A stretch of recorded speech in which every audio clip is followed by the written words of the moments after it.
जय श्री कृष्णा दोस्तों। आप सभी का फिर से एक बार हमारे यूट्यूब चैनल प्राचीन स्टडी में हार्दिक स्वागत है। दोस्तों, महाभारत द्रौपदी के बिना अधूरी है, क्योंकि एक तरह से वही इस धर्म युद्ध का कारण बनी। तो क्या इतनी अहम भूमिका निभाने वाली द्रौपदी किसका अवतार थी?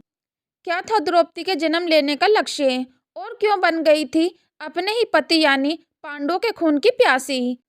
तो चलिए दोस्तों, जानते हैं इस वीडियो के माध्यम से। तो दोस्तों, वीडियो में अंत तक बने रहे, वीडियो को बिल्कुल भी स्किप ना करें। यदि दोस्तों आप हमारे चैनल पर पहली बार आए तो चैनल को सब्सक्राइब और वीडियो को लाइक कमेंट अवश्य कर दें। चलो तो दोस्तों, आपका बिना समय गवाए कहानी की ओर बढ़ते हैं। दोस्तों, माँ दुर्गा ने भी अलग अलग युगों में कई अवतार लेकर संसार का कल्याण किया है।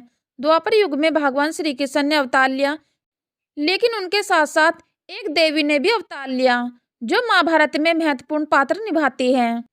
वह कोई और नहीं बल्कि द्रौपदी है, और असल में वह देवी काली का ही अंश अवतार है।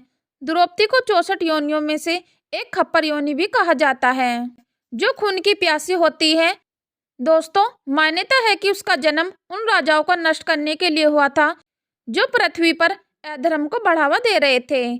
द्रौपदी माँ काली का अवतार है, ये बात अर्जुन और युधिष्ठिर को पता थी। दोस्तों, एक कथा के अनुसार द्रौपदी के 5 पति होने के कारण सभी पांडवों ने तय किया था कि उनमें से एक जब भी द्रौपदी के साथ समय बिताने जाएगा तो वह अपनी खड़ाऊ कक्ष के बाहर उतार देगा, ताकि अन्य पांडवों को ये ज्ञात हो सके कि कोई पहले से ही अंदर मौजूद है। एक बार भीम कक्ष के बाहर खड़ाऊ न देखकर अंदर चले गए, लेकिन उन्होंने देखा कि अंदर अर्जुन द्रौपदी के पैर दबा रहा था। यह देखकर वह क्रोधित हो उठा और उसने अर्जुन पर गदा से वार कर दिया। युधिष्ठिर ने जब यह देखा तो भीम को ऐसा करने से रोका, क्योंकि वो सच्चाई जानते थे। लेकिन भीम क्रोधित होकर महल से बाहर चले गए। भीम रात में भी महल से बाहर ही थे और एक पेड़ के नीचे सो गए। रात के 12 बजे उनकी नींद खुली तो देखा वहां एक सभा लगने लगी थी, जिसमें भगवान शिव, ब्रह्मा जी और इंद्रदेव समेत कई देवता शामिल होते हैं, और इस सभा को संबोधित कर रहे होते हैं भगवान श्री कृष्ण। तभी सभा में द्रौपदी आती है, जिसका मुंह खून से सना होता है, और साथ ही उसके एक हाथ में खप्पर और दूसरे में कटार होती है। द्रौपदी कहती है कि माधव मेरे सखा हैं, और उन्होंने मुझसे ये वादा किया है कि वह मेरे ये खप्पर खून से भरवाएंगे। मैं चाहती हूँ कि मेरा आधा खप्पर भीम के रक्त से भरे और आधा कुरुवंश के रक्त से।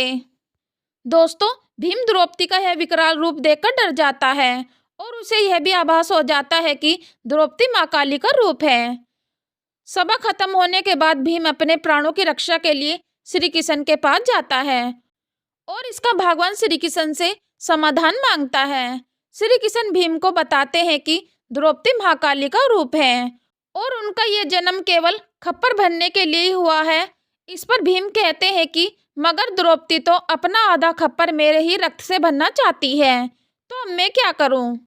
दोस्तों, श्री कृष्ण भीम को इसका समाधान बताते हुए कहते हैं कि तुम चुपचाप अपने कक्ष में जाओ और भोजन मत करना, चाहे जो हो जाए।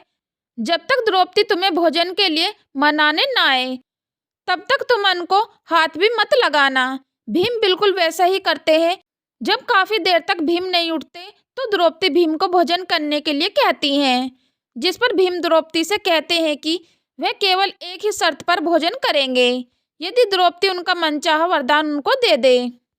भीम द्वारा ऐसा कहने पर द्रौपदी राजी हो जाती है और भीम द्रौपदी से 5 भाइयों के लिए प्राणदान मांगते हैं।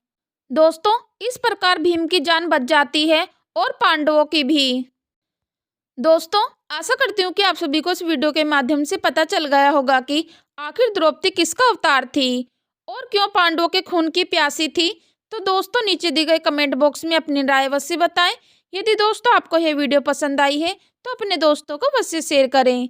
दोस्तों, रोजाना ऐसे ही अन्य धार्मिक वीडियो पाना चाहते हो तो हमारे चैनल प्राचीन स्टडी से जुड़े रहें।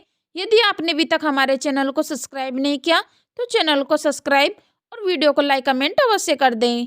चलो तो दोस्तों, मिलते हैं फिर नेक्स्ट वीडियो में नए ज्ञान के साथ। हम लेते हैं आपसे विदा। धन्यवाद।